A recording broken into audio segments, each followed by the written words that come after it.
Welcome, welcome. I hope you're well. Thank you very much for joining us tonight. Very special night with Minimax and brought to you by Swiss Diamond and with our chef Luca here. You're one of the very few lucky ones to join us tonight. We had a lot of people joining in. I just wanted to introduce you to our dear friend Luca here. We've known each other for quite some time now. And Luca is an author, a friend, an amazing chef, and you've probably seen him on channel 10, Luca's Keys Ingredient, season 1 and season 2, renewed for season 3 as well. Amazing show. If you haven't seen it, you're missing out. So go and check it out. But without further ado, I think you're gonna enjoy the night, and yeah, we'll. Thank you very much, Luke. Thank you. Hello, everybody. How are we? Good. I can't hear you, but just give me a wave if you're having a good time. Excellent. Where's a glass of wine? I can see you. You're very small in the screen, but nobody's got a glass of wine? Oh, a few people do. All right, guys. So before we're going to get started with tonight's event, we're going to probably wait 1 or 2 minutes still because there's quite a lot of people tuning in. We're waiting for up to 100 people. So you guys are the 100 lucky people that managed to come through with this beautiful cooking class, cooking demonstration for tonight. But apparently there were 400 people that signed up to come. So obviously you guys been the lucky one that managed. But I hear that we're going to record this live, and then everyone is going to get these links. So you guys attending, you'll get the link, so you can replicate the recipe that I'm doing. We're going to email you the actual physical recipe as well. So you can have a bit more fun cooking the recipe with friends and family at home. And for everybody else that hasn't attended tonight, of course, can get the video as well.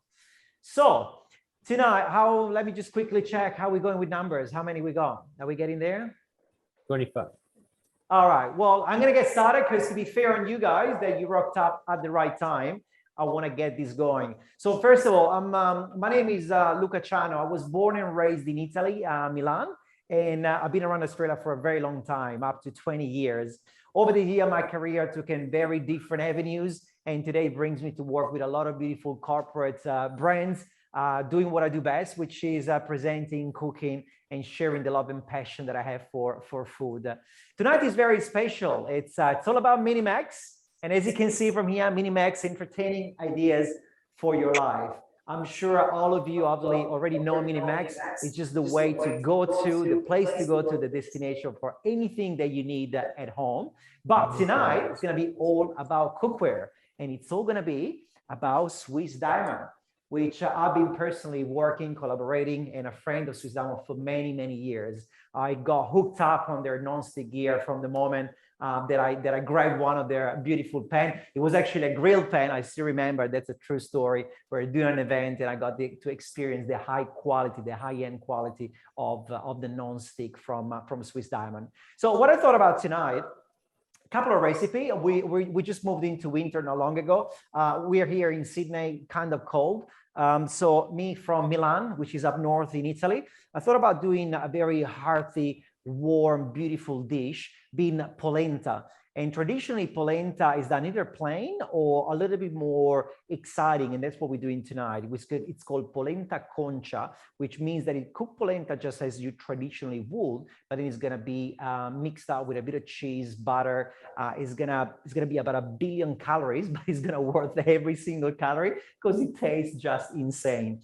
We're gonna pair that beautiful polenta with some braised sausage. Okay, so we're going to do a polenta and mushroom and sausage type of dish. Very wintry, very indulging. And I think it gives me just enough room to talk about Swiss Diamond cookware, which of course you'll find all the range across Minimax. My learning curve with Minimax, it's that business that has grown massively over the last 50 years, up to 16 stores across the country. There's literally everything that you can wish for inside, and of course Swiss Diamond, it's all there, the whole range. So everything we're looking at tonight that I'll talk to you about, you're easily gonna find it. And also keep out for a promo July month where the whole June, sorry, apologies. June is the promo month where the whole range is going to be on promo. So do check out. You're going to find amazing deals. Then once we finish with this beautiful first dish, we're gonna get on to my little quick dessert. We're gonna make some chestnuts fritters with ricotta and a little bit of honey. Very, very simple, hardly any effort in making those. And I thought they were kind of a couple of dishes easy enough for you guys to watch, kind of remember. And as soon as you get the link, and as early as this weekend, if you can be bothered, you can give them a crack at home.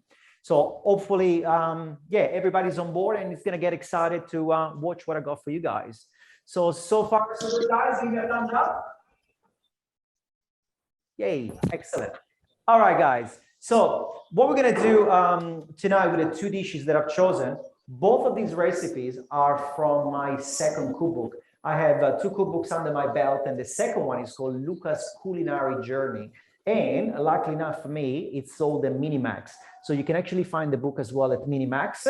And it's called Luca's Culinary Journey. It kind of gives away pretty much all my career from the childhood days. I'm sharing the story about my family. And then for every single story that I'm sharing at a specific time in my life, as far as today, where I'm at with my career, there's recipe that go and sort of reinforce what I've talked about. So when I think about polenta and sausage, I'm thinking about winter in Italy. I'm thinking about the mountains. We grew up very, very luckily having a place up in the mountain, and we used to go in summer, which is, if you haven't been to the Alps or even in Australia in summer onto the mountains, you should go, because it's just amazing. And in summer we'll go foraging for mushrooms, or we'll go in for wild berries or whatever it was.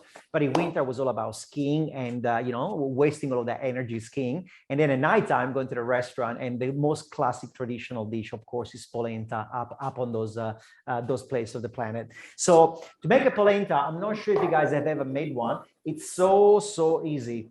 However, there's quite a few different ways that can be done in the right or the wrong way. So for you that are not too familiar with polenta, polenta is corn maize, simple as that, which is being grounded. There's a lot of different type of variety of it that you can find out there. I will strongly suggest to spend a little bit of money behind it, because people say polenta is just polenta, like they say pasta is just pasta. In my opinion, of course, is not true. So look out for something quite of quality. Now, the very first job is making the polenta. The polenta is actually quite of a very simple dish to make, like I said, but there's a couple of steps that are very important. And that's why I thought of making a polenta. The cookware could not be more important in this case scenario. Polenta traditionally would be cooked in copper. You go up on the mountains, they'll have a massive copper thing, and there is the old lady still stirring it. And I kid you not, still happens today. It's awesome to witness. Copper, obviously, it does have an amazing way to distribute and spread even heat throughout the big pot or whatever it is. But what I've chosen for tonight, for a couple of reasons, was the Swiss Diamond clad cookware, for a very simple reason. Actually, let me get it going and then I'll tell a little bit more. I've got a little bit of stock in here. You can actually make it even from simple plain water, which there will be nothing wrong, but I wanted to flavor that a little bit. As a matter of fact, I'm gonna put even a little pinch of salt, a little pinch of pepper in the water. Sometimes I put even a little bit of sage and rosemary. I'll let it infuse for a couple of minutes and then I do remove it. Now I just went in with a little bit of extra virgin olive oil. I'm gonna turn the heat down to a gentle simmer. And now the polenta goes in just a little bit at a time, and you want to gently whisk the polenta in. Now, all the polenta has gone in.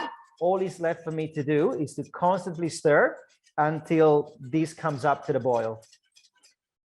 Now, I got to be patient because it's about to explode and come up straight in my face. When you do this, careful, because as soon as this is going to thicken up, the polenta will start bubbling away, and it will just splash towards you. So as soon as you see the bubbles, like now, you're gonna turn the heat right down, and that's it. We're gonna move away from the whisk. We're gonna get a little spatula, and at this stage, all we need to do is just to go around it. Now, why did I choose this type of cookware? Why did I choose the clad? So get the lid on, get the steam to fall back thanks to the lid, and it's going to keep a good level of moisture in your saucepan, in your pot, whatever size you want to do it. The whole idea is to try to trap as much moisture as possible to allow the polenta not to dry out. If you got the wrong ratio, normally it's 1 part of polenta to 3 part of liquid. If you got the wrong ratio, easy done. If it's too loose, put a little bit more polenta flour. If it's not loose enough, if it's too thick, you just put a little bit more stock. Okay. What's very important when you cook polenta? We can go back looking now at my Cled Swiss Diamond nonstick. It's all about the nonstick. This is where, you know, there's a lot of time where having a nonstick frying pan is a great added value. But in this case scenario, hopefully you can generally see it from the screen. If I move away the polenta, I mean, it's just literally, it's just sliding. It's sliding on its own. This will not happen on just on a standard, you know, non-stick or even just on normal stainless steel. This obviously is a great indication of the quality of the Cled. The other, I'm going to put the lid back on, actually a little bit more stock. I'm going to pour a little bit more stock because I can see it does need it. So this is exactly what I was saying before. If you got the ratio or the right, or the polenta is absorbing a little bit too much of the liquid, all you're doing is just adding a little bit more stock and you put the lid on. We're going to keep these on the most gentle cooking temperature, which is super low. And that's it, job done for the polenta. Now, what happens with polenta on average, on a good quality polenta, it does take a little while. We're talking about probably half an hour. Tonight, we might cook a little bit less for the purpose of me doing the demonstration and then just splitting it up and for you guys to see what I'm doing. With the Cled Swiss Diamond non-stick, the beautiful things that gets me excited if I'm going to do something like a polenta is having the realization that thanks to the way that it's made and all the layers that are built within the actual Cled, you got all those layers that are basically working for you to try to transmit all the temperature in a most evenly way all the way up to the walls. So I know that if my polenta was to be cooked up to almost to the max today, I will get the right same level of heat coming from the bottom all the way up. So when you're talking about, you know, a cooking technique like a polenta or anything even similar, it doesn't have to be a polenta. You don't want to have something that at the bottom is cooking the hell out of it, but, you know, about 5 centimeters all the way above, it doesn't have the same temperature. So from a cooking perspective, it's very important. And also if I really got to put, you know, go as far as giving the whole story, I suppose you do save energy by maintaining a low energy ratio with the cooktop, either being gas or induction, because it's not needed. There is such a great transfer of heat as well. Okay. And then we'll talk a little bit more about the famous part of the Swiss Diamond War being the XD cookware, what's very famous from Swiss Diamond being this beautiful cookware. Oops, sorry, I was going from one end to the other. When you're looking at the famous Swiss Diamond, I mean, this is what they're famous for, right? I'm sure you all seen it before. It is generally, it's got a coat of diamond. We'll talk a little bit about this one and all the beautiful plus that adds to your cooking at home. But meanwhile, I just want to give the last check to my polenta, make sure that, yeah, all I need to see at this stage, I don't really want to see bubbles of any sort of shape. As long as I can see steam coming up. This means that it's cooking away. I'm going to add a little bit more stock. I want to have a little bit more loose. And you can keep going with stock until sort of you find the right consistency of polenta. Today, my polenta won't be a way too soft. I always make it really soft if I have something dry being served on top or along with it. But today we're making, like I say, a bit of sausage being braised, which will have a fair amount of juices of their own. So I do want the polenta to act like bread. You know, Italians, we like to eat with bread. We like to dip in with the bread and shove it in our mouth. In this case scenario, the polenta is going to be the bread. And this dish, by the way, relates to the Italian cucina povera, which means the cuisine of the poor. So I'll take you back in the days where, you know, Second World War, where people had nothing to eat and they were really relying on whatever local ingredients they had. And in that part of the war, especially up north, growing the corn, they would always have polenta, and polenta that's how it became a staple. So eaten just on its own, it's delicious in my books, but eaten with something that is a bit juicy and runny, that's just the perfect marriage to make that dish.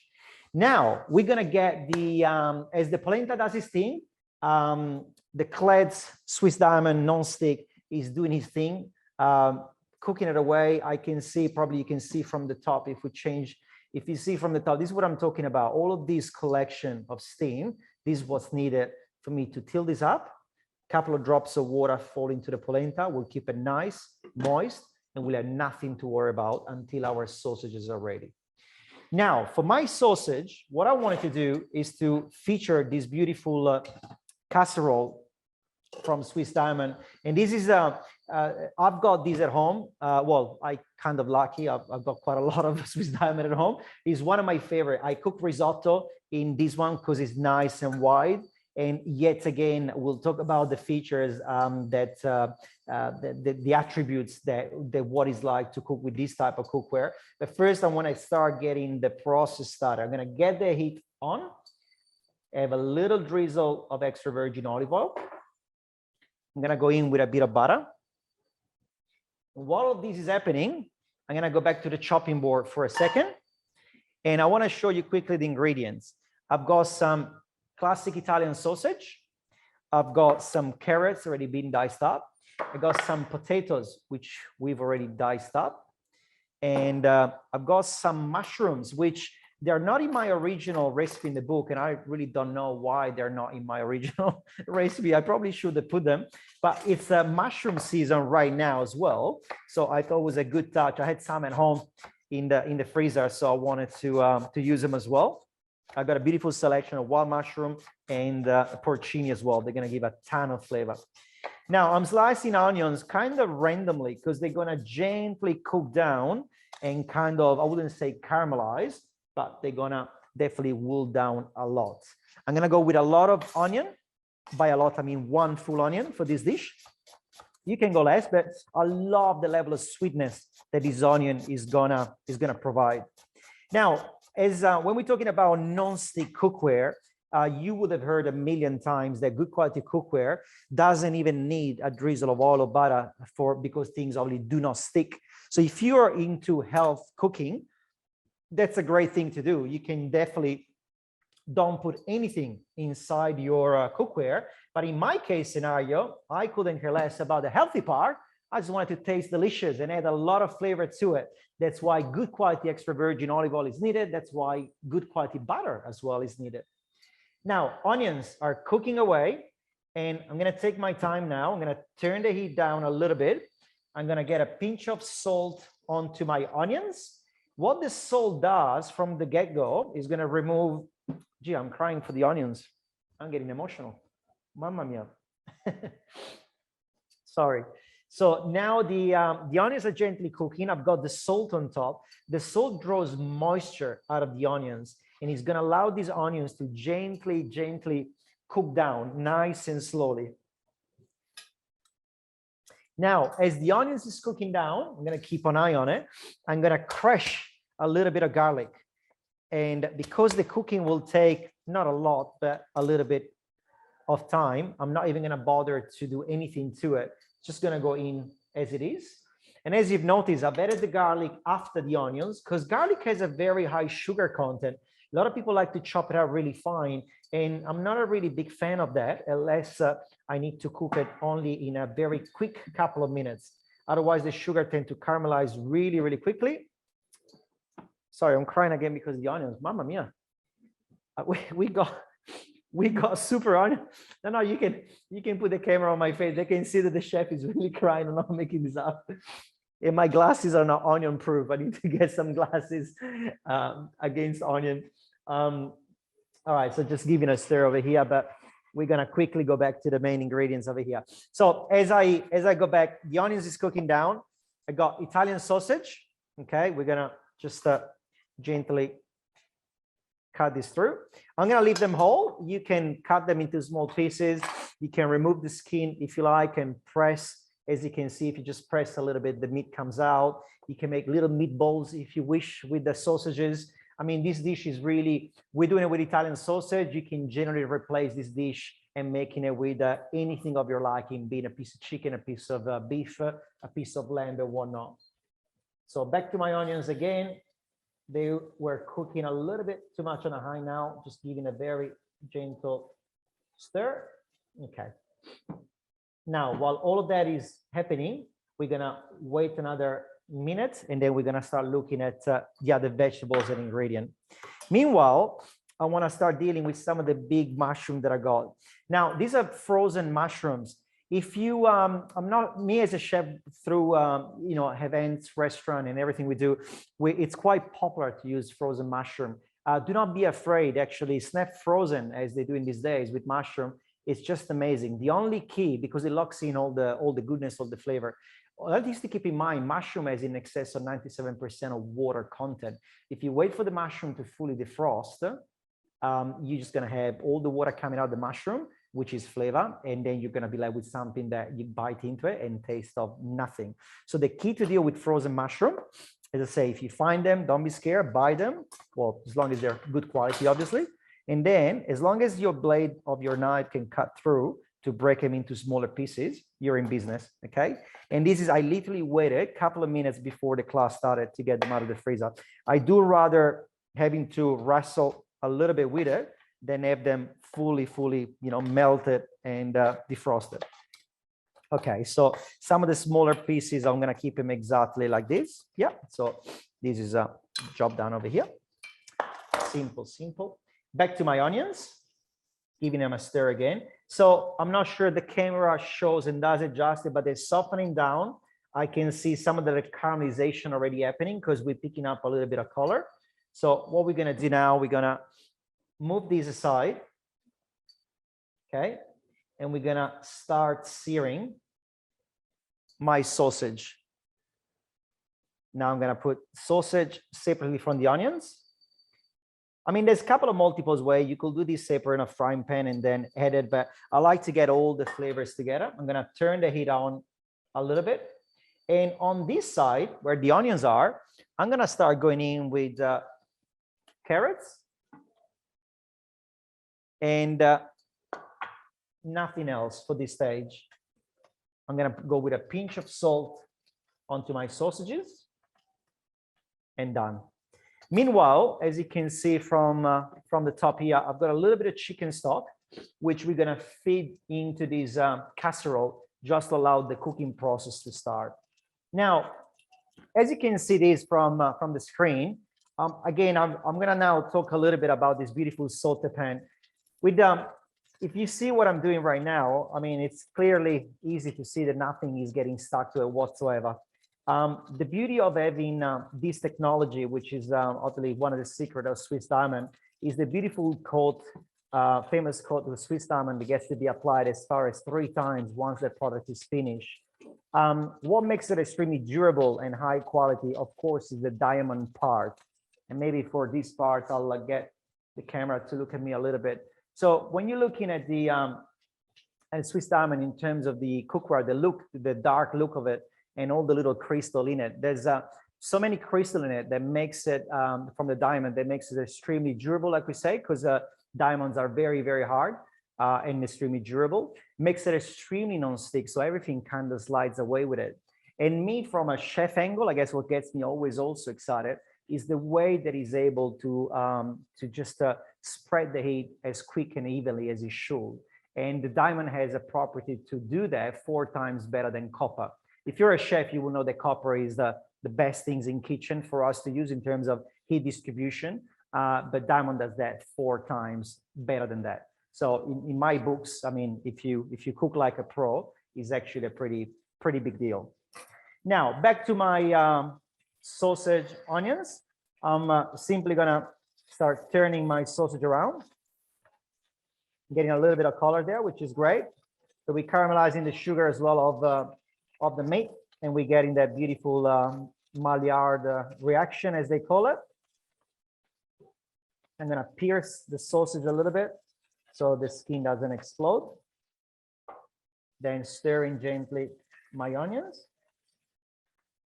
Okay. And now I can start sort of mixing all of this together.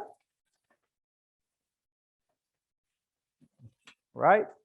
Now, as this happens, I'm going to crank the heat up because we're going to go in with a little bit of still frozen mushroom. Put them on the side until they sort of start kind of melting down a little bit.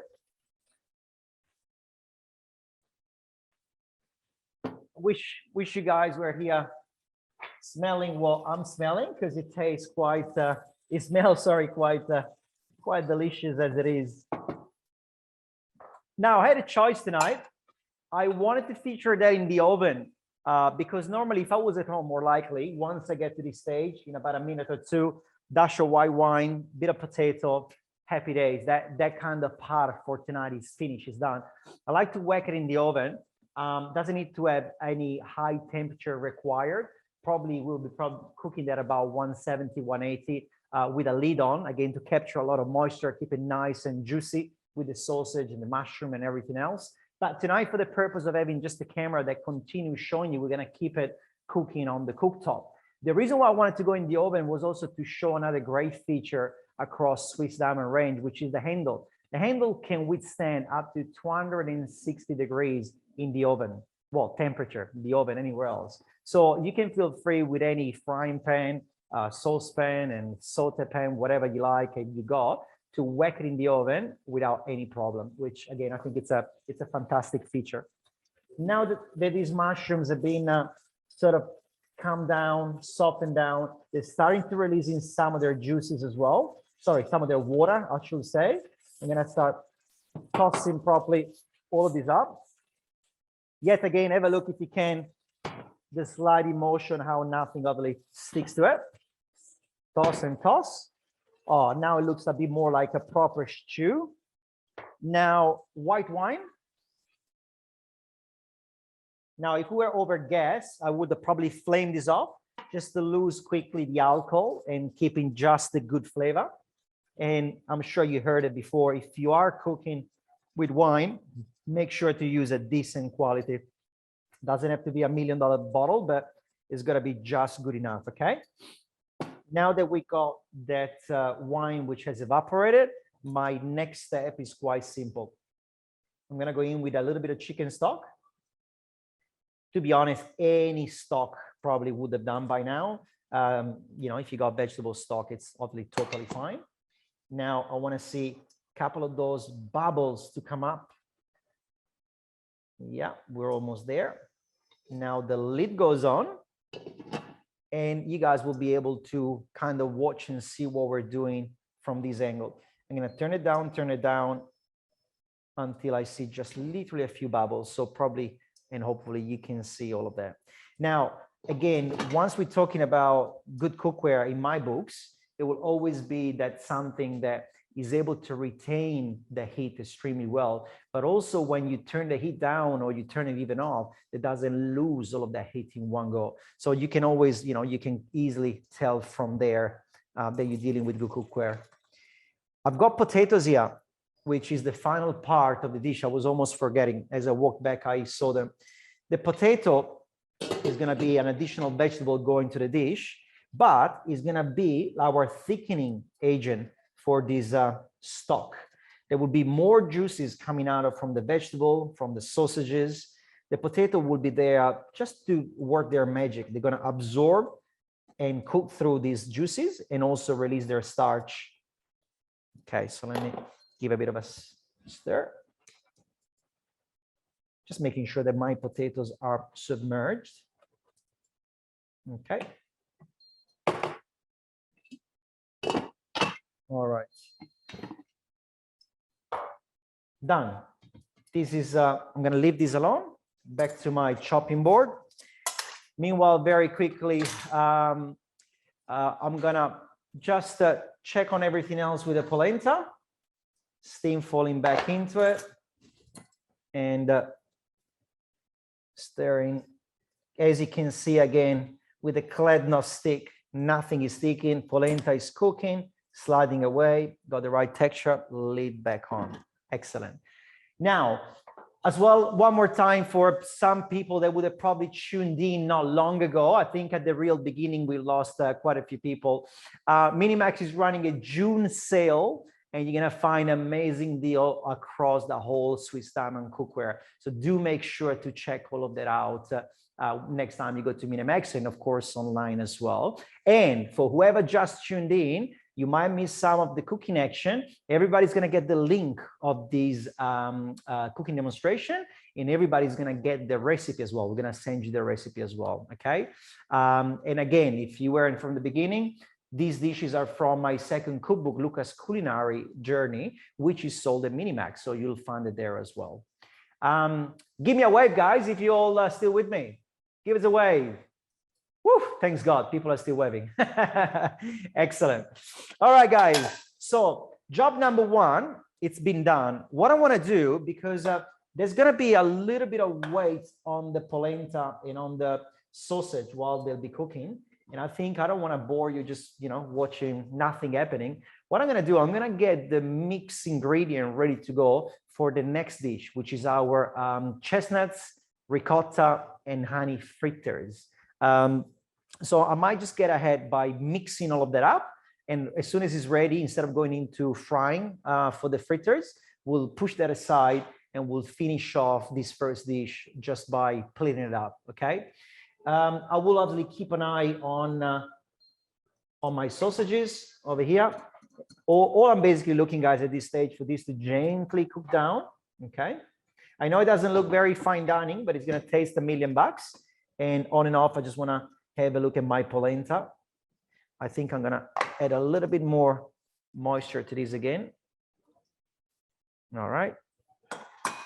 But I wanna get you excited at the end. I'm gonna get you excited at the end once we'll finish the polenta with all the cheese and butter. Like I said, if you were here from the beginning, you will, you would have heard about the 1,000,000,000-calorie joke. It's not a joke, there's really 1,000,000,000 calories. There's a lot of butter and cheese in it, but that's what makes it so unique and delicious. Meanwhile, actually, Gianluca, can I ask you a favor? I'm all mic'd up, I can't walk too far. I'm gonna rip the whole mic off. Can you give me all those ingredients kindly for my, thank you very much, sir. We'll get the tray. Let me just move this away 1 second. Thank you. Okay. All right, so these are beautiful fritters, as I call them. And over the years, I've made these in so many different shapes and form and flavors, because what's fun about this recipe, it's quite simple, is that the actual ingredient itself can change all the time, as in the key ingredient. And today we're going to use chestnuts. But the base of the recipe, it will always be the same, which is ricotta, eggs, self-raising flour, a pinch of baking powder, and job done. So chestnuts are in season. Well, to be honest, if you had an orchard right now, season would be over, but season is on, as in chestnuts are through autumn, but then they kind of keep stacking up at the supermarket and being sold throughout winter. Growing up in Milan, where I'm from, at about an hour drive from Milan, you get to the forest, not mountains, like literally forest. And as kids, I remember my mom taking me and my brother with the family and friends foraging for chestnuts. And, you got all those beautiful trees and all the chestnuts fall to the ground. And me and my brother will fight over who was going to pick the most chestnuts. And then bringing them back home with mom, we would then always fight over, who would have picked the most. And then poor mom had to cook them, all the time. And we had them in risotto, we had them in pasta, we had them in dessert, we had them everywhere. So chestnuts is something that I personally am extremely attached to on a personal level. So when it's this time of the year, I always find a way to use them one way or another. So over here at this stage, I got some ricotta, cow's milk ricotta, okay? You can sieve it, you can really mash it down. Actually, let me wipe these a little bit. I'm gonna use this spatula, probably still is the best tool to use to do what I was about to do. Get a spatula or even a whisker just to mash down a little bit the ricotta. That will loosen it up. But if you got a couple of lamps into the fritter with a bit of ricotta, I think there's nothing wrong. Actually, I do like to bite through a little lump of white ricotta. So mashing this down with a spatula, just making sure that I'm loosening it up. And now to even help that, I've got 1 egg going in. And now you can actually, oh, a little bit of shell left behind. You can gently whisk the egg up before, or you can just quickly just go in straight in. But I'm gonna give it a very quick whisk. My egg goes into the ricotta. While this is happening, of course, let's not forget, this is cooking. It's a bit checked. Oh, mamma mia. The smell is beautiful. Cooking away, polenta, still moving. Yeah, sliding across the non-stick section inside of the clad. Beautiful. Now back to my ricotta, giving a stir. The egg is loosening up my ricotta even further. So it makes it very, very easy to work with. So stir, stir, stir, stir, stir. Okay, this stage, I've got a couple of ingredients going in. Not in a particular order. I guess if you had the recipe right in front of your face, I'm sure I've written down which one goes in first, but to be fully honest, it doesn't matter. If you were to dump everything together, they will turn out regardless. However, pinch of salt, always in any dessert, it's just gonna enhance the flavor of whatever might be in it. Give it a stir through. Then in this case scenario, I like to put a little pinch of cinnamon. It's kind of, I don't know, I like it. It's a bit Christmassy if you ask me, but I think it just has a little bit of value, just a little pinch, stirring that through. And now self-raising flour. Now, the deal is you go in with self-raising flour and this is gonna happen regardless. If you only got plain flour, do go with plain flour, but get yourself some baking powder. Just like a teaspoon, it will just make it explode. What I like to do for the sake of it, especially if I do a demonstration, I want it to really, work and make them nice and puffy and light. I'm gonna go in with self-raising flour and just a little pinch of baking powder. Done. I'm gonna fold. I'm gonna stir rather than folding the flour and baking powder with the eggs and ricotta. The mixture, guys, because obviously you will get only as good as look as what I'm showing you now, but the mix is actually quite soft, okay, but not too loose either. So you do want to have a bit of moisture from the ricotta and from the eggs, because the eggs, of course, will be the agent that will make them puff up. The self-raising flour and the baking powder will help hell of a lot. But if it goes too dry, you will find a bit more of a dense type of ricotta fritter, which, to the taste probably still tastes delicious, but we're looking for that soft kind of texture as well. And lastly, now that everything is being combined, as you can see, lastly, I've got some chestnuts here, which we cooked. We roasted them at 200 degrees for about 20 minutes in the oven. So if you never cook with chestnut, it could not be any easier. Get your chestnut, score them with a knife. You need to make an incision because the steam's got to escape from the chestnuts, otherwise they explode. Put them in the preheated oven at about 180, 200 degrees, 20, 25 minutes, depending on the size. That's it, finish. And then you just squish them open and you get them out, okay? But I lied to you. I didn't make them. I bought them ready to go because you can at the supermarket. There's a hell of a lot of them right now in season. So that will save you the hassle, okay? But I do cook, I cook them a lot at home because it's a bit of a family thing that we do at this time of the year.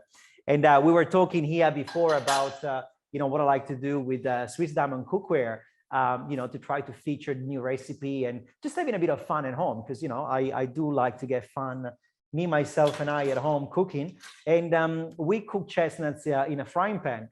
And by frying pan, I mean that we use the frying pan instead of a tray in the oven because it was really 2 handfuls left of chestnuts after a week of chestnuts. The tray is this big and the chestnuts were that big. And I got my little Swiss Diamond frying pan. And I remember my wife, she doesn't know all the properties about Swiss Diamond. She's like, what are you doing? You're going in the oven with the handle, you're gonna melt it. And I'm like, relax. You got up to 260 degrees. So that was a great way in my own home to showcase how good those handles and this cookware is. So now chestnuts, this is really entirely up to you guys. You can puree these to death. You can put a bit of puree of chestnuts, which you can easily buy at the supermarket. I like to roughly chop my chestnuts and, you bite through a little bit of this, has a little bit of nuttiness, which, helps through the ricotta to add some serious flavor profile to it. So I'm going to roughly chop it. I like to bite into a little bit of chestnut. Now, from the little screens, I can see a few faces. How many people like chestnuts? Put your hands up if you like chestnuts. Excellent. Now, put your hands up if you had chestnuts the last couple of weeks. Uh-oh, not many hands coming up. Get out there, guys. There's still quite a few. Not for long, but there's still a few. All right, so chestnut being cut up. Nothing too big, as you can see. Go straight into my ricotta mix. Okay. And actually, I'm going to save just a little bit of chestnuts here on the side that I chopped up. Maybe a little bit more, just to garnish on top of my fritters when I'm ready. So this very last stage is mixing through the chestnuts. You know, if you want to take it next level, if you're a bit of a chestnuts nut like me, you know, I'm only thinking out loud now here. I haven't done it, but I'm sure you can do it. If you are able to find some chestnuts flour, you can have actually a small, maybe 10-15% of that self-raising flour mixed, probably 10-15%, yeah, mixed with chestnut flour. Chestnut flour has a very high starch content. It actually has more starch than potato, so that will hold the fritters really, really well. So if you got a very wet ricotta, that will help definitely well. You will get a bit of a browner color on the fritters, and the flavor would be sensational. Okay, so the fritters mix is being done, and I'll talk to you about the last piece of cookware that I'm featuring tonight when we get to it. But now we're gonna get to the final stages of our dish that we're cooking. So I'm gonna start by simply looking at my sausage now. All right, beautiful. I'm gonna have this last amount of liquid steam falling back into it. As you can see, there's a lot of moisture, which is amazing. I'm gonna let that cook through. And now, can I kindly get, guys, a couple of spoons and a couple of forks, please? What I wanna do now is simply start looking around and maybe just grabbing a potato, simple as that, grabbing a knife and going through the potato just to see how far we are. Well, as you can probably see, that's gone right through it, which is awesome. That means the potato is quite cooked. I'm not looking to retain any texture from the potato. So even if some of them, they break, they mesh, no problem at all. And as a matter of fact, of course, the sausage is cooked, it's been cooked for quite a while. It's gently just braising. I'm going to increase the heat to lose a little bit of moisture because it is still a little bit onto the runny side. Okay. And now let me just quickly clean up my spatula. This is my favorite spatula. I'm going to use it again on this final step of the polenta.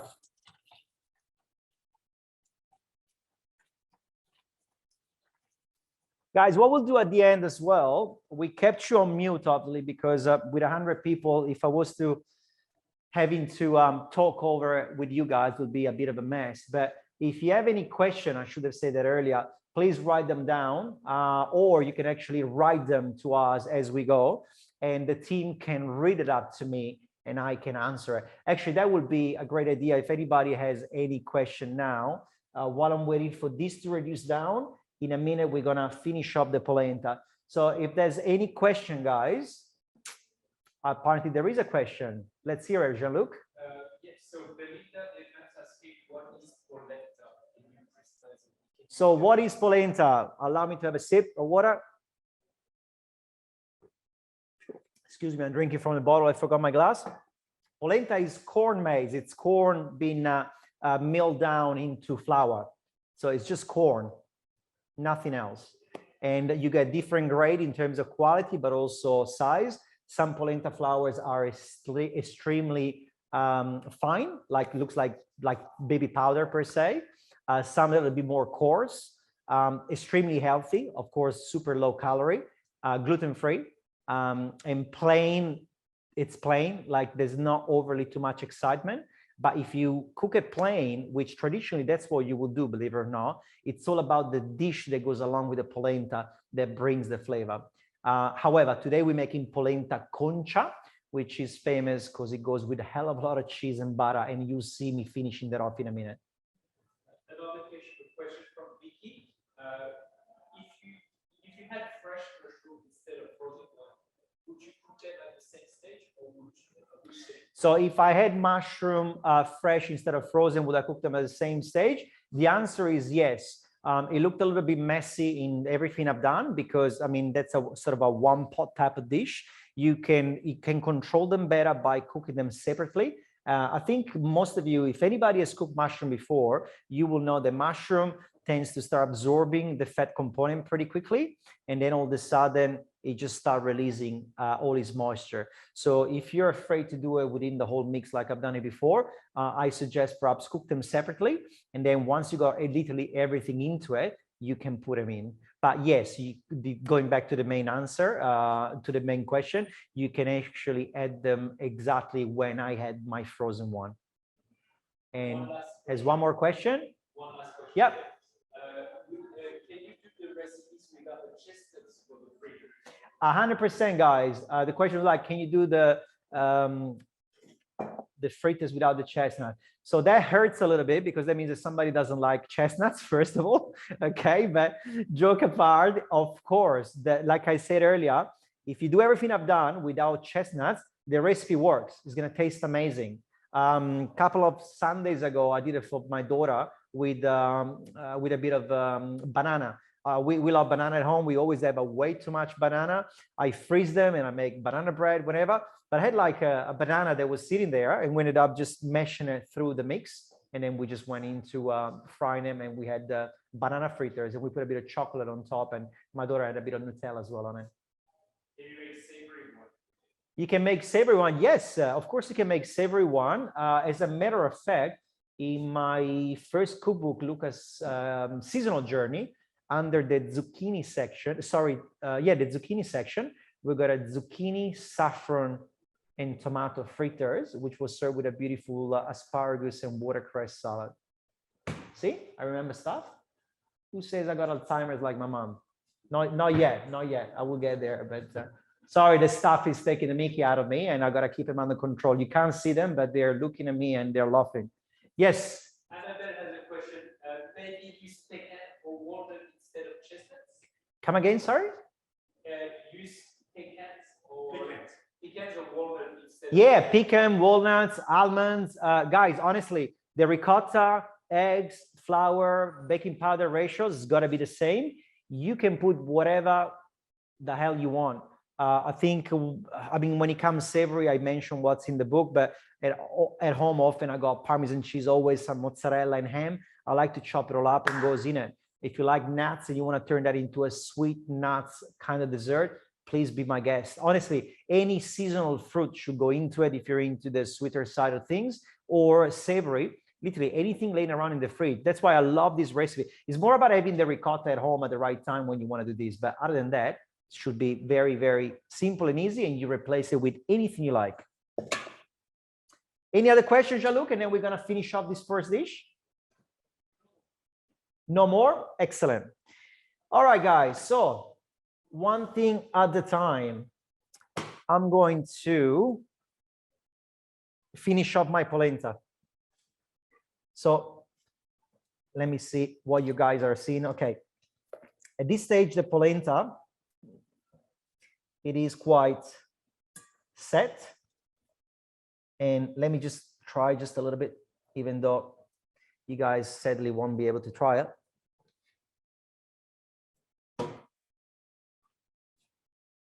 So that, I mean, maybe I'm from there, so I just love polenta, plain, flavor, not flavor, it just tastes amazing. Tell you what, as it is, it just tastes fantastic. There was only a pinch of salt and a little bit of stock that I began with and a drizzle of extra virgin olive oil. Polenta is actually an Italian polenta that I brought back from last time I went to Italy last Christmas. Like I said, I'm pretty big on polenta. Everything is being cooked in our Swiss diamond clad non-stick. Again, one more time, I'm going to show you how beautifully and nothing got stuck at the bottom. And I don't know, I can tell because I just had a taste of it. And sometimes polenta, if it is not cooked through, you can get a little bit grainy. Keep in mind though, if you're not a big polenta fan, you haven't had it many times, you can actually buy pre-cooked polenta. By pre-cook, I mean it's already in a packet, but the process of cooking the polenta, the actual corn is already happened. So you literally put it in boiling water for 5 minutes, not even 3 minutes, it's finished, done. And to be honest, the quality wise is not as good, but it's super good. So there's nothing wrong with it. When you do cook it from scratch, like I've done, you know, before I was cooking into a clad non-stick like Swiss diamond, I quite often, even in big kitchen, will go with a bain-marie with some water underneath to make sure that the water goes up to a certain level and all the heat is transferred as evenly as possible. But is when, you know, something of this quality generally comes in handy. Where that's not needed, polenta is famous to really get stuck in any kind of pans and pots. But if you're able to be doing these at home, yeah, you're winning, where nothing obviously gets stuck. Okay, so check this out. Actually, you know what would be best if we do this here so they can see from the height. I'm going to show you what I'm doing, and that's what you do with polenta concia. This is a big bowl that normally, you know, you'll bring to the table. And what I want to do is start incorporating all these ingredients for the classic polenta concia. Hang on. Oops. Now you stay on that one sec. And I'm going to loosen up the polenta a little bit further with a little bit more liquid and stock to loosen it up. I'm going to bring this up a little bit more to the heat now because it was on a very, very gentle heat. As this warms up again, now I'm going to start with a couple of knobs of butter just at the bottom of my pot, on my bowl. Okay, and now the fun begins. So what I've got over here, guys, is gorgonzola cheese. Can you guys see it? Yeah, I think so. Hang on, let me do this. I think you can see it properly. So I got gorgonzola cheese here. I got some fontina cheese, an Italian northern cheese, but it can be anything, guys. It can be anything of melting type of cheese. And then, of course, I got Parmesan cheese. So I'm going to go with a little bit of everything. Butter, Parmesan cheese, bit of fontina, and a little bit of gorgonzola. Then polenta goes on top, just like so. Try to cover the cheese in the butter. Then butter again. I told you it was going to be quite a few calories on this one, guys, but believe me, the flavor will be just unbelievable. Gorgonzola goes in. Parmesan cheese. Okay. Then polenta on top one more time. It's like kind of building a lasagna, right? I guess we all get in where I'm going with this. But just, I'm kind of feeling sorry for you guys because you're not going to get to taste this. But I strongly encourage you to do this at home. And then obviously make sure to go for a good run the day after to burn this off. But it's definitely needed. Okay. And now, sorry, more Parmesan. Okay. And then last layer, I'm going to use it just to cover everything. Okay. And I'm going to put probably a little bit more just the gorgonzola that will soften down, a bit of Parmesan. And at this stage, is this big enough? Well, it looked like it was made for. I'm going to use the Swiss diamond lid to let it sit there just for a minute so that the warmth of the polenta will start gently working through the cheese and the butter. Now, the beauty of these, sorry, I got quite a lot of mess over here. Let me just push these around. The beauty of all this is that, I mean, you just get a picture, you know, being up in the mountains and they bring a big bowl of that. And I'm going to let this sit here for a few minutes. But as soon as I'm going to go in with a spoon, all that cheese is going to start melting. The butter is melted. You can make a mess out of it. And every mouthful will be just to die for. But as that is warming up the cheese, we can start looking up at the sausages. So let me grab these beautiful sausages. Come up here. Actually, no, probably still better if I play it from here, guys, so you can see. Can we add the camera from the top, please, again? Okay. Now, as you can see, guys, the juices have been mostly evaporated. It's turned into a thicker type of sauce. And we got mushrooms, we got sweet onions, carrots, and of course, these beautiful sausage, Italian sausages. What I haven't done today, and normally I would probably do, is also add a couple of probably porcini mushroom. That would have probably made the taste insane as well. So if you do have any porcini mushroom at home, feel free to do it. I'm about to start plating up. Can I have a couple of larger spoons and a fork, Jean-Luc, and also a flat plate, so I can try to do maybe 1 or 2 different versions of this plate up. Thank you, sir. Thank you very much. Before I'll plate this up also, Jean-Luc, if anybody has any questions. Okay. So let's see if there's any question. Sorry, I'm looking just for the question because I really want this little polenta pile to start warming the cheese up instead of rushing into it. Any questions, Jean-Luc? Any question, guys? No? All right, I'll keep going then. All right, so now we're gonna look at our beautiful polenta. Okay. So I can see the cheese is kind of sweated. There's areas here where I can see the butter running away.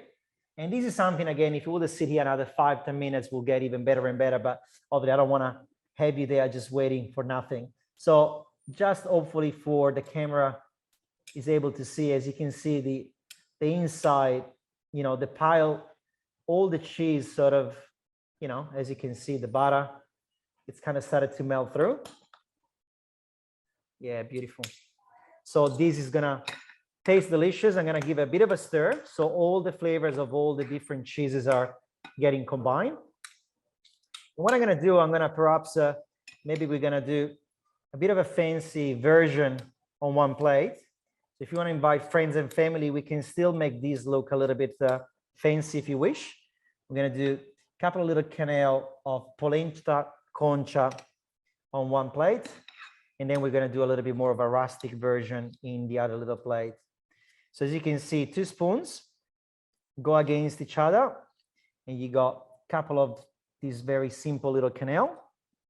And then the other one, I'll do probably as just as I'll do at home if I was with family.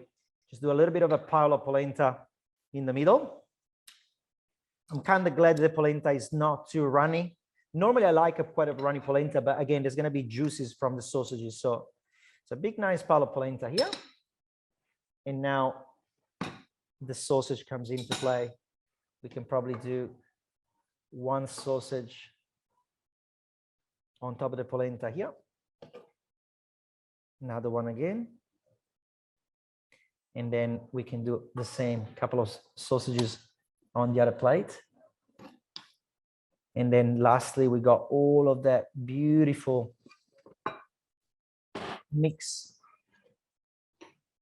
that we want to keep. So a lot of the juices just on top of the sausages.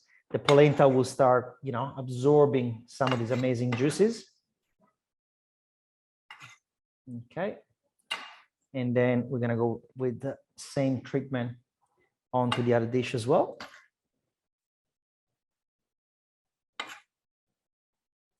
And I'm going to try to go for some of these little juices just to drizzle around the plate.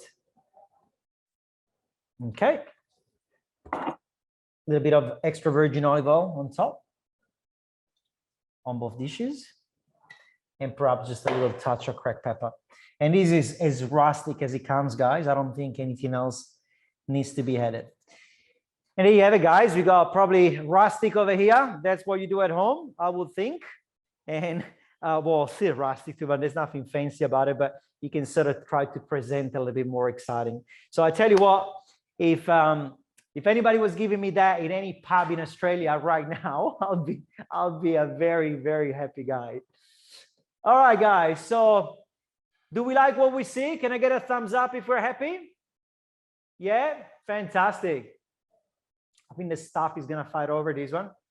There's a couple of questions, I think, as the questioner answered, we're gonna then start frying. Actually, Jean-Luc, before I take the question, just to get myself ahead, I'm gonna put the oil for my fritters on a low, gentle heat, and then we'll start answering some questions.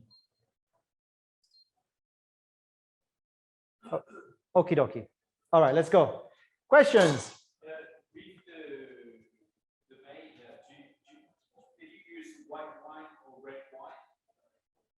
So one thing I forgot to say, when you do sausage the way that I've done them today, we normally call them salsicce in bianco or in umido.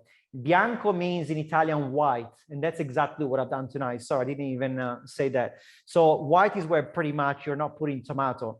Umido is when you got the excessive tomato additional level of liquid. And that's for the long braising type of cooking style where could have been a big piece of meat, slow cooking in the oven and whatnot. And in that case scenario, if I had the tomato in it, more likely I would have gone with some red wine without a doubt.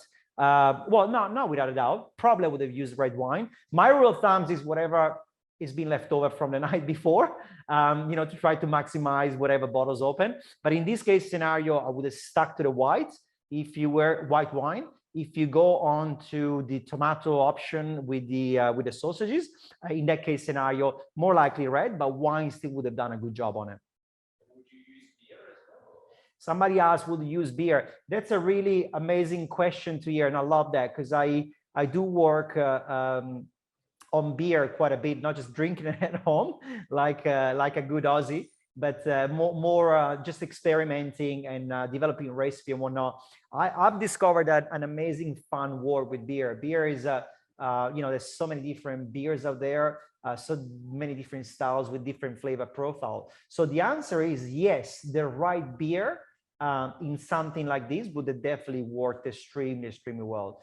I mean, if you were to ask me what beer would have used, which probably someone's thinking, I'll probably, to play it safe, I would probably use maybe just a simple lager, something not overwhelming or too fruity or too aromatic.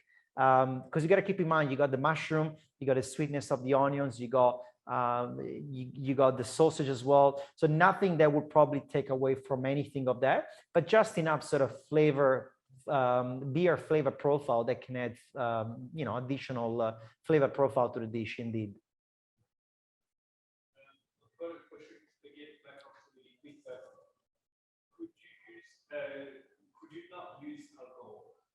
Could you not use alcohol? Yeah, 100%. If you can't have alcohol for any reason, instead of just putting the wine and the chicken stock after, just go with the chicken stock. Don't put any wine. However, keep in mind, if it's for a religious purpose, you cannot have alcohol. That's a different story. But if it's for alcohol, thinking of your child is going to eat it, keep in mind the actual alcohol content evaporates. So we only, you know, every time we cook with alcohol, being wine, beer, spirits, whatever, the alcohol itself just being volatile, it just goes up in the air. And all we keep and we cook down is the actual flavor of whatever there was, being wine, beer, or spirit. One more question. Yes, we have a question related to mushroom. So someone made a mushroom risotto with porcini recently. The liquid from the rehydration was very strong and it tastes not bad. So why was it like this? And is there anything that you do? Okay, the question is, I cooked once with dry porcini mushroom. You soak them in water. The liquid was extremely strong and it had a funny smell to it. If you've never dealt with them and you find that strong and funny, I think maybe because you've never used them before. I don't know what a funny smell of that could have been, to be honest with you. Technically, the liquid left behind is obviously the mushroom gets rehydrated. It loses a lot of its beautiful smells and whatnot. So technically, it smelled amazing rather than off. And all of that concentration of liquid right there, it's gold. So if you're making a mushroom risotto, you definitely want to use it. Sometimes it can be overpowering because if you buy really good porcini mushroom, they can be very strong. So what I normally do at home, I will soak them. Don't strain them over a colander because the dirt from the mushroom can fall back on top from the water back onto the mushroom and then you get that sandy, grainy texture in your risotto, which is terrible. So what you do, you soak them, then you lift them up from the water with your hands, and then you strain the liquid only. And normally the last 5% left, you just discard it because there's always dirt and stuff like that. If it's very strong, it's a good practice to taste that liquid because it will be just plain bit boring mushroom water, but you can see the strengths of the porcini mushroom water. And then into a risotto, you can just put as little or as much as you can. So if it did smell bad though, I can't relate. I never had that kind of doesn't smell nice, unless the mushroom were, I don't know, terrible, something happened to them. But it's too hard for me to answer that, sorry. All right. Now, ladies and gentlemen, somebody can take this away, but there you go. Thank you very much. Somebody can even try at the back. I didn't have to say that, right? I'm pretty sure you would have done it regardless. Do you mind taking these as well? So it's just out of my way. Thank you, sir. And Jean-Luc, another couple of plates for the fritters now that I will start cooking, please.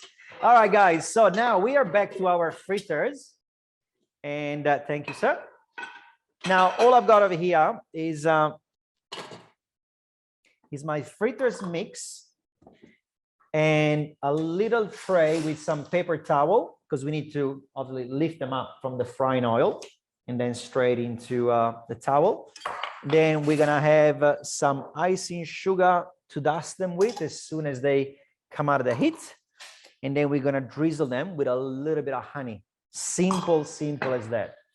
Now, I've chosen a deep saute to do this process, and there's a couple of reasons for it.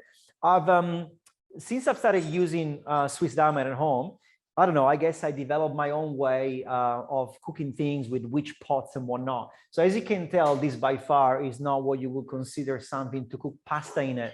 But you know what, for me, it's just spot on. It's low, it's wide, you can actually put a hell of a lot of liquid in it, and I do cook a lot of pasta in it. In this case scenario though, when I tend to do deep frying, okay, as in deep frying, is definitely my way to go. Probably is a bit subject to my own style of cooking or what I do at home, but of course this could be replicated into the Swiss diamond clad non-stick, of course. That would have been still amazing because the way that is able to transfer heat is extremely high. So when you go on to the deep frying, you definitely want to use extremely good cookware, guys. It happened at everybody, right? You start frying at home, you drop 1, 2, 3, 4, either fritters or whatever you're deep frying with, can be even chips. And what's going to happen? The temperature of the oil will drop down dramatically. So number one, that's a matter of fact. You're introducing room temperature or even cold out of the fridge mixer going into frying oil. Of course, the temperature is going to drop down. Where the good cookware comes to your favor, when you got the good cookware that can retain the heat extremely well, and you will have again the ability to disperse the heat in the most possible way.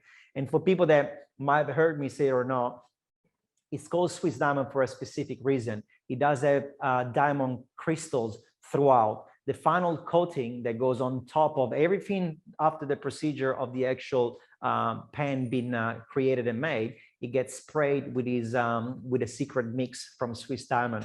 The durability comes from the strength of the diamond. The fact that it's non-stick comes because of the diamond. And then the way that is able to disperse all the flavor and to keep it nice and evenly and to allow to retain the heat is yet again because of the diamond. So it's just such a fantastic value added having that specific ingredient being the diamond into the mix. So all I'm doing now, I don't have any thermometer, and some of you maybe don't have a thermometer at home. Some of you might have a thermometer at home.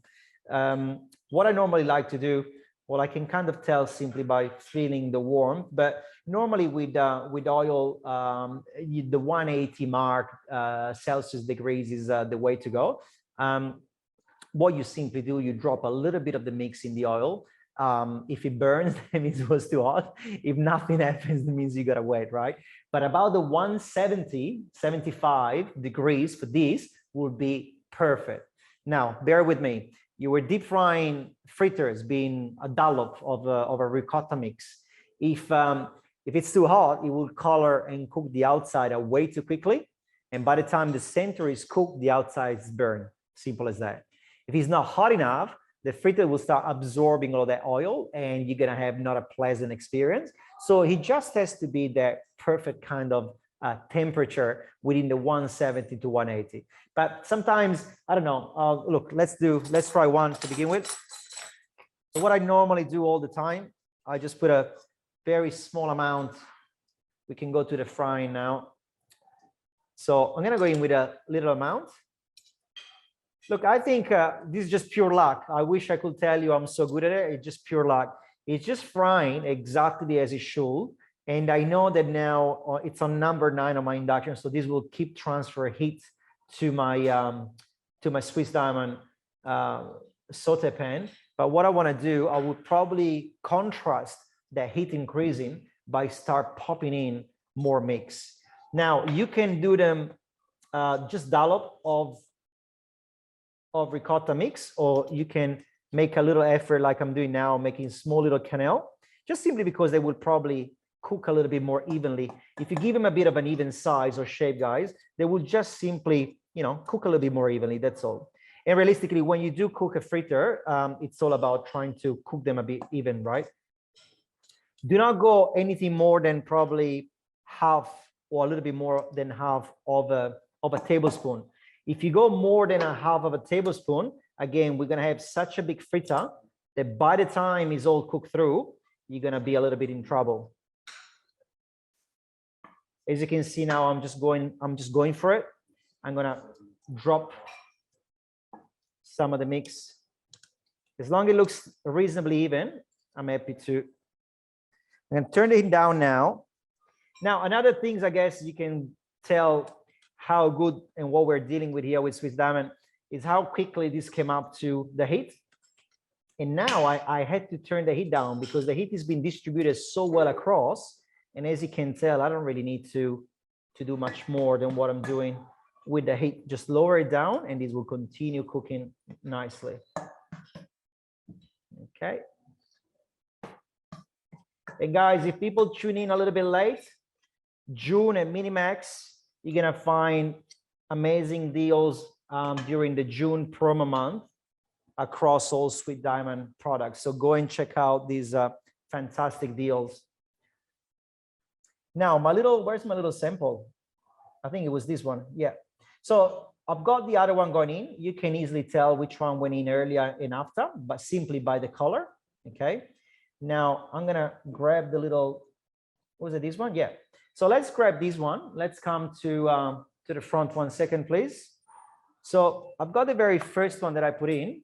Oh, sorry, actually from the angle, maybe they can see a little bit better.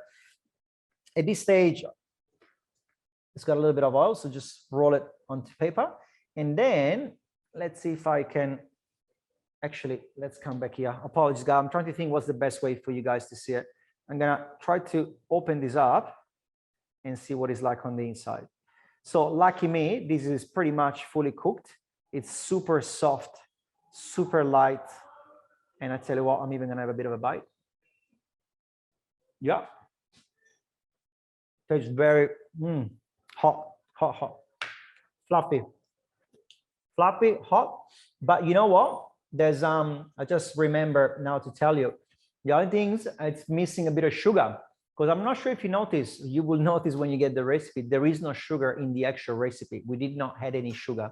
The reason is that we do it plain, simple, and then you play with it after. Either, you know, I've decided to go with a bit of icing sugar and a drizzle of honey and icing sugar will just balance it out to perfection. Of course, you can put a tablespoon to the recipe of sugar to add them sweeter, but as long as you got something sweet going along with it after, the sugar component is not needed.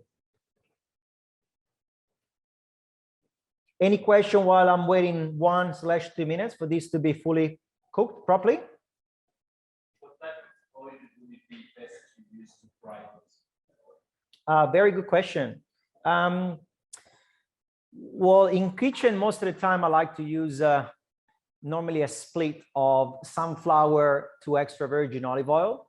Anything with a high smoking point is very, really good. So from canola oil, sunflower,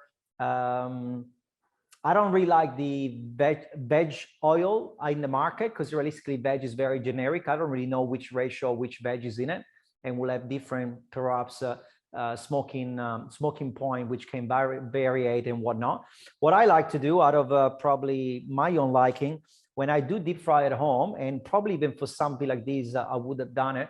I like to do up to 80%, 90% sunflower, and then 10% of extra virgin olive oil. If you think I'm crazy, extra virgin oil frying, think again, extra virgin olive oil has, if it's fresh and good quality, has a very high smoking point. We're talking about 200, 220 degrees. So if you use extra virgin olive oil of a certain quality and a certain flavor profile, can actually add value to what you're cooking, okay?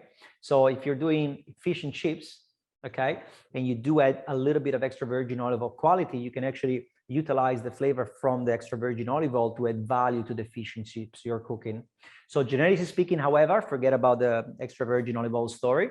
You know, sunflower, canola is probably my way to go when I do deep fry at home. Question is, how do you get rid of the oil afterwards? How do I read the? How do you get rid of the oil afterwards? As in from here? Oh, as in like at home. Oh, how do I get rid of it? Guys, it's quite simple. I wait for a saucepan, frying pan, whatever, to fully cool down. Sometimes just on purpose to be safe, we'll do it the following morning. I put the lid on and we forget about it. And that goes a long way again about the quality of the cookware, because a few times I've tried to put it away after even an hour and it's still so hot because there's so much heat retained within the actual frying pan. I let it cool down, then I simply, we at home always have a container, being the same container that the oil was in, or any other plastic container or whatever it is, or even a glass bottle. We have a funnel at home, we pour the oil back into it, and then we, of course, we close it properly as we should, and then it goes into the right food basket with everything else, and then we chuck it away as we split, you know, paper from plastic to glass and all of that. Do you ever use rice bran oil? 100%. Actually, you know what? It slipped out of my thought. Rice bran oil is very good for something like that. It has a very high smoking point and is very neutral in terms of flavor, as in doesn't taste of anything, right? So if you don't want to add any flavor whatsoever in anything you're frying, and quite often, you know, there's no need to add any flavor to what you're doing, rice bran oil is definitely another fantastic option. Thanks for bringing that up. Pat in a dishwasher or hand wash? So if you do it in a restaurant, if you have a restaurant and you got a very 60-second cycle, you can probably get away with it. But you know, at home, dishwasher, if I'm not wrong, they should be around the 80 degrees in terms of temperature, and they go on for like 45 minutes to an hour. On the long run, it's going to damage your cookware, especially the non-stick. So all the hard work that has been applied to it slowly is going to kind of wearing off. So the best way to treat with your non-stick cookware, and would be a sin not to do it and take care of it. It's just like having a good car or having you know, anything you like. You got to generally look after it. For me, I mean, the fact that they're so good in terms of non-stick, cleaning a Swiss diamond pan, 1, 2, it's done. So it's not like you got to scrub them. So that takes literally 2 seconds. And then what I do, I go the extra level. What I like to do is always put at least a paper towel in between. When I stack them up, I like to put a little bit of paper towel in between. Just for the sake of, you know, if you grab the whole stack and they create friction, you might scratch them a little bit. I mean, it takes a while for you to scratch them, but it can happen and you don't want to do that, right? So wash them by hand. You will get the most life out of it. My one that I've had them for years, and they're still looking $1 million. But again, I do take care of them, and I think you should with you know, high-end quality products of all sorts. And yeah, well, actually, rather than other question, I'm going to turn the heat off. Done. You can see, let me come back to the plate out from this section, because I think that's where everybody can get to see in the best possible way. All right. Fritters. All right, they're still nice and hot. Look at this. I'm going to snow them under icing sugar. So they're hot, they're absorbing this icing sugar. And now I'm gonna make the most simple kind of presentation. I don't think there's too much that has to be done over here. I'm gonna put a little bit of honey at the bottom of the plate, just like so. I'm gonna get a fork, the bottom of the fork. I'm gonna make a little bit of funny shapes so they can work as a presentation. But there's actually a reason why I'm doing that. So as I place them, they're not gonna slide around the plate. And now, I mean, this is kind of a family serving that I'm doing. I'm kind of trying to plate up all of those that I've made. Okay, look like the perfect amount. Then I'm gonna go icing sugar one more time. So we dust the plate as well. It looks nice and pretty, but again, we do need that extra sugar that we didn't have. Honey, yet again, a little bit too much here. Let me get rid of some. Okay, then honey again on top. Well, we did call them honey chestnuts ricotta fritters, right?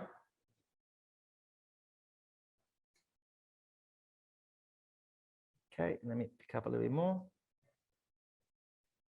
Okay, and then last, remember I saved a little bit of those chestnuts chopped up. We got a little bit of that crunch going on top. We'll reinforce and we'll remind everybody that we got chestnuts on them. And there you have it, guys. We got our little ricotta chestnuts fritters. They do smell yummy, yummy. Here they are. And now, well, what can I say, guys? If you are here, I will say, come over, come with me. Let's have a bit of a taste, but you're over there. So the only way that I can see if you're happy or not is for you guys to give me a thumbs up if you've enjoyed the session. Excellent. Now, how did we like these? Oh, thank you. I can see the claps. I can't hear them, but I can see them. Thank you, guys. Very kind, very kind. Guys, I was, well, first of all, thank you so much for spending a little bit of time with us. I know it's your evening. I hope you eaten before listening to me. Otherwise, you'll be probably dying to grab something to eat, but I'm sure most of you hopefully would have had a bite of some sort. I hope you've learned a couple of things, maybe new things with the polenta and maybe the fritters or something else, but the recipe will be sent to you. The link will be sent to you.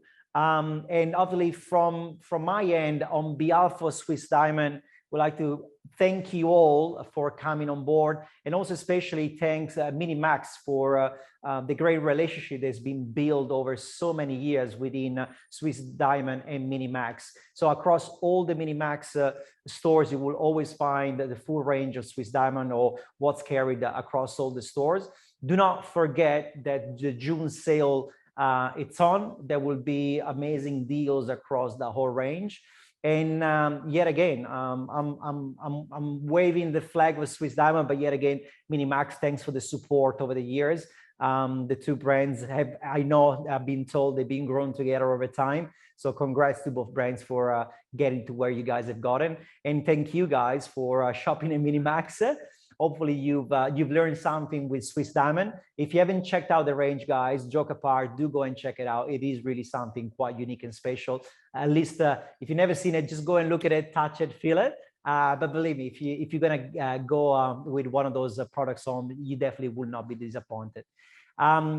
Keep in touch with me. My name is Luca Ciano. You'll find me across social media, and hopefully I'll be able to see you one of the Minimax, maybe for a face-to-face cooking demonstration in the future. Hope you all enjoyed it, guys. But before I'll finally say goodbye, I'll take another couple of questions if there are any. We got a lot of people thanking you and the team for this amazing class. And the dishes look amazing. So thank you. All right. Well, I don't want to repeat what they're saying because it seems like I'm patting my own myself on the shoulder, but apparently it sounds like I've done a good job and the dishes were great and everything was great. So thank you one more time, guys, for tuning in. I really appreciate it.